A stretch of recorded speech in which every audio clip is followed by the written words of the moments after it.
David, the president signed an executive order Thursday night directing the Corporation for Public Broadcasting to cut federal funding for two public media outlets. Specifically, National Public Radio, NPR, and Public Broadcasting Service, PBS. That order ends all direct and future funding for alleged bias in reporting.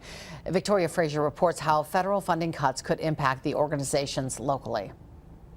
A lot of our services, services like preparing children for school, that families really rely on. So that's our concern. Director of Television for PBS Wisconsin, John Miskowski, says the nonprofit's largest source of support is from viewers and contributors, but says federal funding is critical to programming services. We have challenges in this country with literacy. This is a really important tool that we hear from parents, and we have studies that show that impact.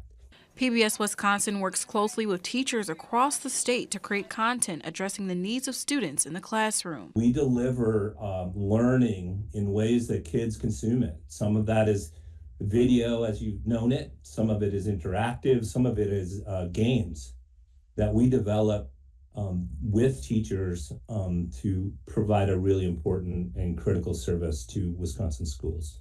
Miskowski says it's important for people to share their concerns on the matter with local lawmakers. This is something your representatives will have in front of them soon.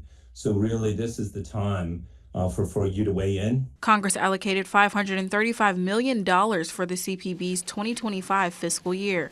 The White House is expected to ask Congress to rescind federal funding allocated for the corporation over the next 2 years.